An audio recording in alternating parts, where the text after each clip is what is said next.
Hi, welcome to Taga-Torono. Tagaluto ng turon ito. Alam nyo na yun, taga-turon to. Ay, samahan niyo ako magluto na itong paksiw na pampano. Alam niyo ba na itong pampano ay lumalaki ng 1.2 meter or 3.9 feet? Yeah. Yan ang record niya na lumalaki siya ng ganong kalaki. Ito, nakabili ako ng 4 na yellow pampano. Yan. Ganyan ang itsura ng pampano. Madali siyang lutuin. Ayan ang ating pampano. Let's go. As usual, lalagyan natin ng onion or sibuyas. Ayan. Ihiwain natin sibuyas ng ganito lang. Simple lang siya.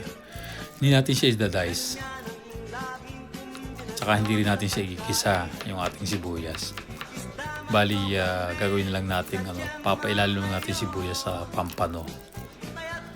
Kailangan tanggalin yung balat. Yan, ganyan din ako bilis maghiwa ng sibuyas. Very straightforward lang yung paghiwa ng sibuyas ngayon. Ito ang ating garlic or bawang. As usual, itong garlic or bawang ay maganda sa katawan at masama sa kaibigan. Kasi malakas ang amoy, pero maganda sa puso ng tao. Palagi ka may in love. Palagi kong binabayo itong bawang para madaling tanggalin yung balat. Tsaka madali siyang hiwain ng ganito. Yan. Pwede mo siyang i-dice ng mabilisan. Ayan, nakaread na ating bawang. Mahalaga rin sa paksiw itong luya. Ang binili kong luya, itong yung maliliit na luya, mas maano pala to mas malasa siya. Pero kailangan yung hugasan mabuti. Kasi maliliit siya, hindi ko siya tatanggalan ng balat.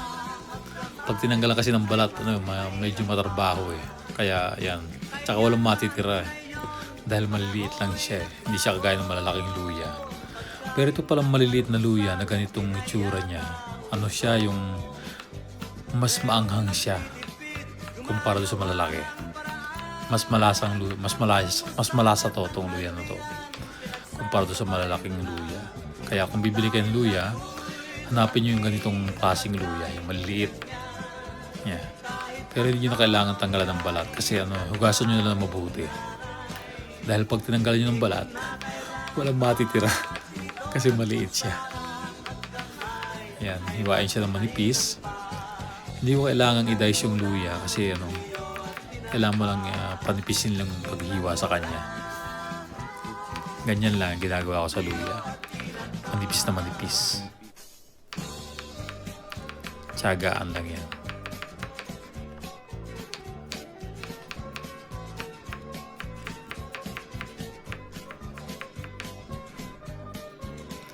Lalagyan din natin ng kamatis itong ating nilulutong paksiw.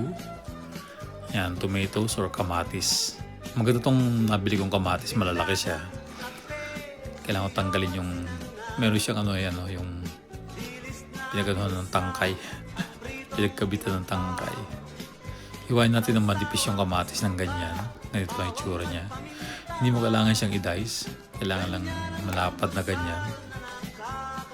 Hiwain na parang ilalagay mo sa burger, gano'n. Yan. Yan ang hiwa ko sa kamatis, malalapad. Kasi siya gagawin natin siyang base at saka ipapaibabaw natin siya. Meron din tayong radish or labanos. Ito, malaki yung nabili kong labanos. Pero kalahati lang hatiin ko siya. Kalahati lang gagamitin ko. Tapos yung kalahati sa ibang putahe ko gagamitin.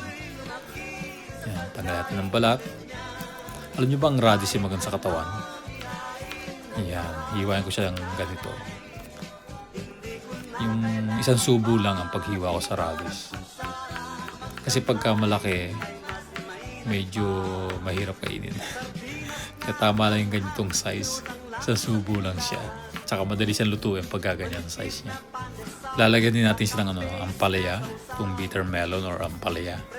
Ito maganda sa katawan itong bitter melon or ampalaya. Lalo na pagka yung diabetic kayo. Yan, maganda yung ampalaya. Hinihiwa ko siyang ganyan. Pwede mo siyang tanggalin ng gamitin mo yung kutsara. Tatanggalin mo yung buto niya sa gitna. Yan, kukutkurin ko siyang kutsara. Ganyan. Ayan.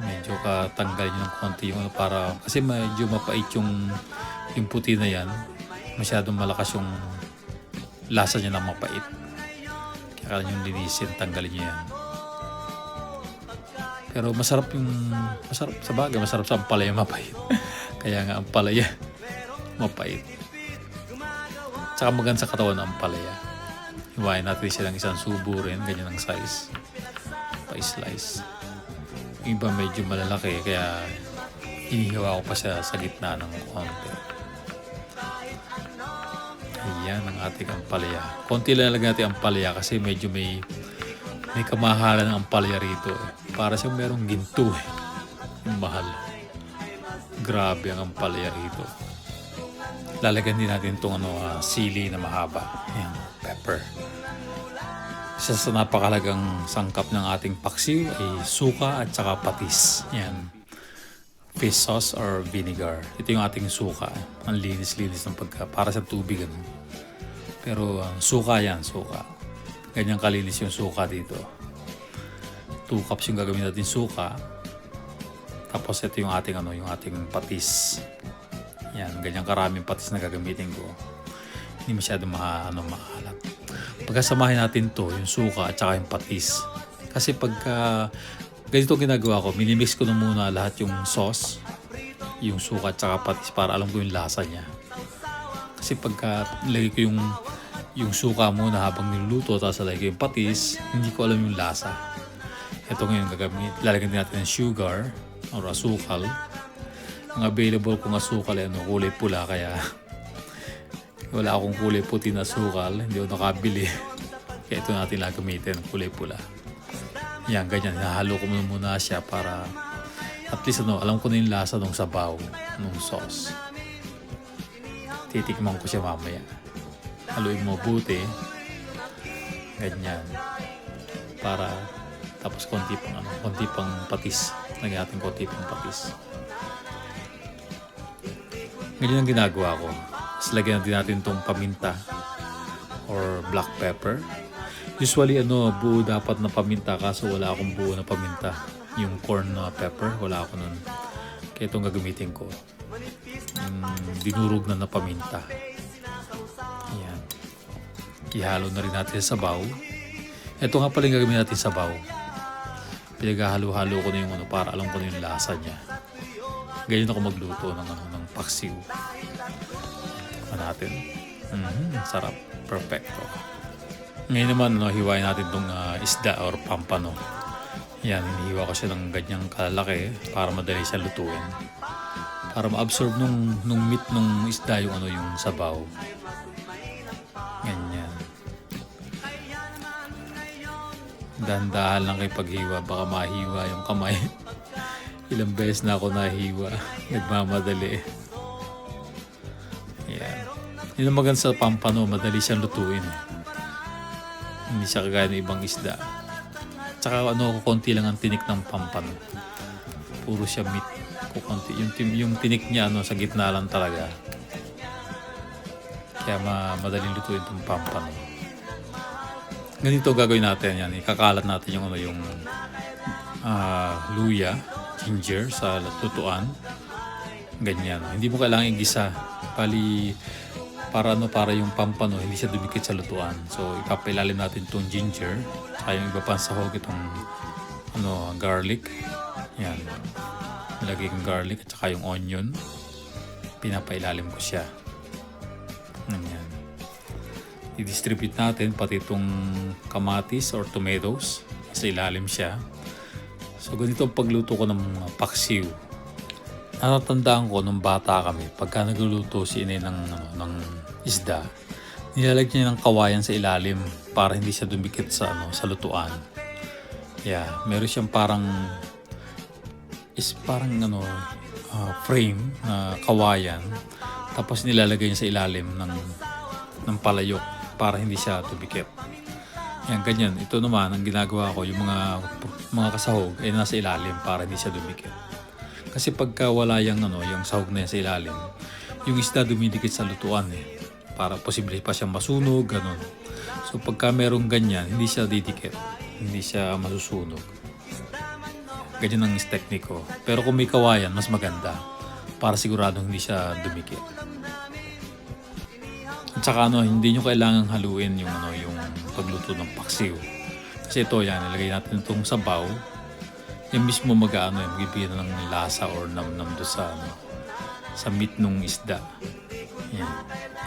Lagyan natin ng konti pang tubig.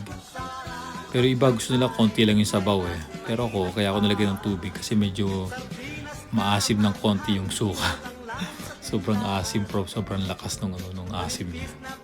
Tapos lagyan din natin ng kamatis sa ibabaw para magbigay ng lasa do sa isda.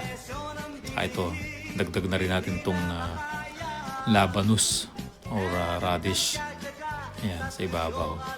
Yung juice niya, magbibigay siya ng namnam do sa meat. Ngayon, sarado natin. Tabi natin kumulo.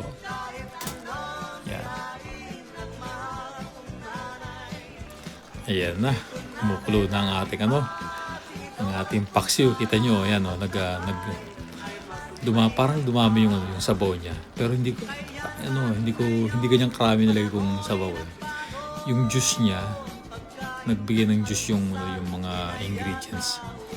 Kaya nagkameron siya ng maraming sabaw dahil sinaraduhan natin. Ayan na. Malapit na. Lagay natin itong sili sa ibabaw.